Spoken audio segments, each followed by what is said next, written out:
ગોંડલના રાજકુમાર જાટના રહસ્યમય મોતના કેસમાં રાજકોટ પોલીસની કામગીરી પર અનેક સવાલ ઉઠ્યા છે, જેમાં કેસના મહત્વપૂર્ણ પુરાવા પોલીસે જાહેર ન કર્યા હોવાની ચર્ચાએ જોર પકડ્યું છે. તો યુવકનો અકસ્માત કેવી રીતે થયો તે પણ એક રહસ્ય છે. રાજકુમાર જાટના મોત બાદ પ્રથમ ફોરેન્સિક રિપોર્ટ સામે આવ્યો હતો. તો પ્રથમ ફોરેન્સિક રિપોર્ટમાં પીએમ એટલે કે પોસ્ટમોર્ટમ કરતા 25 ઈજાઓ ઓછી બતાવવામાં આવી હતી. તો રિપોર્ટ સામે આવ્યા બાદ પોલીસના નિવેદનો પર અનેક સવાલ ઊભા થઈ રહ્યા છે. યુવકના મોતને લઈ રાજસ્થાનની જાટ સમાજમાં રોષની લાગણી જોવા મળી છે અને ગોંડલને મિની પાકિસ્તાન બનાવ્યું હોવાનો આરોપ પણ રતનલાલ જાટના વકીલ જયંત મોંડ દ્વારા લગાવવામાં આવ્યો છે. ત્યારે હવે આ મામલે જયપુરના શહીદ સ્મારક પર એક વિરોધ સભા યોજાઈ હતી.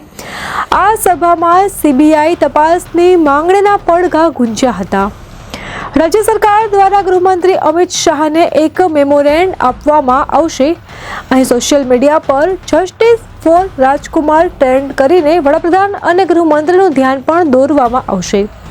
તો આ મામલે એડવોકેટ જયંત મુંડે જણાવ્યું હતું કે રાજકુમારને ન્યાય અપાવવા માટે રસ્તાઓથી લઈ તો ગૃહ સુધી આંદોલન કરવામાં આવશે, તો એ પણ કરીશું.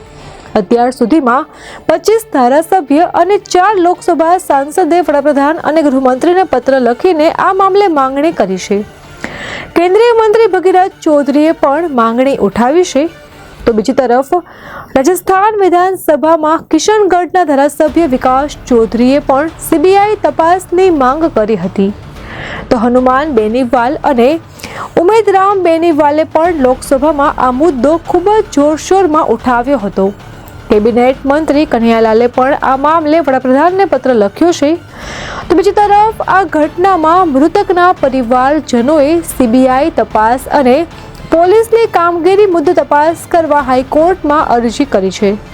તો પરિવારજનોએ પોસ્ટમોર્ટમ રિપોર્ટ અને ફોરેન્સિક રિપોર્ટમાં વિસંગતતાને લઈને પણ અરજી દલીલ કરી છે. પરિવારજનોએ એવો પણ આરોપ મૂક્યો છે કે આ હત્યાને અકસ્માતમાં ખપાવવાનો પ્રયાસ થઈ રહ્યો છે અને આ માટે બસના ડ્રાઈવરને પણ ઊભો કરાયો હોવાની દલીલ કરવામાં આવી રહી છે. તો પરિવારજનોએ દીકરાના મોતની નિષ્પક્ષ તપાસ માટે અપીલ કરી છે. તો રાજકુમાર જાટ મોત કેસને લઈ તેમના વકીલ જયંત મુંડે કેટલાક સવાલો પણ ઊભા કર્યા છે, જેમાં તેમણે જણાવ્યું કે 2 માર્ચના રોજ રતનલાલ જાટ અને તેમના પુત્ર રાજકુમાર જાટ સાથે મારકૂટ કરવામાં આવી છે. તો આ મામલે Gondal B division police station ખાતે રાજકુમાર જાટ ગયા હતા, તો પોલીસે તેમની ફરિયાદ કેમ ન નોંધી? બીજો સવાલ એ પણ કર્યો કે 5 માર્ચના રોજ પોલીસ દ્વારા ગુમ નોંધ લેવામાં આવી છે, પરંતુ 4 માર્ચના રોજ રાજકુમારનો મૃતદેહ સિવિલ હોસ્પિટલના પોસ્ટમોર્ટમ રૂમ ખાતે રાખવામાં આવ્યો હતો. તો પ્રથમ લાવારિસ બોડી તેને કહેવામાં આવી હતી અને 9 માર્ચના રોજ ઓળખ થતાં તે રાજકુમારની હોવાનું સામે આવ્યું હતું. તો પિતા હાઈકોર્ટ સુધી પહોંચ્યા ત્યારે જ કેમ આ બોડી પરિવારને સોંપવામાં આવી? આગળ સવાલ કરતા કહ્યું કે રાજકુમાર ગોંડલથી નીકળી અને તરઘડિયા પહોંચે ત્યાં સુધીમાં 3 વખત તેના કપડાં બદલાઈ જાય છે.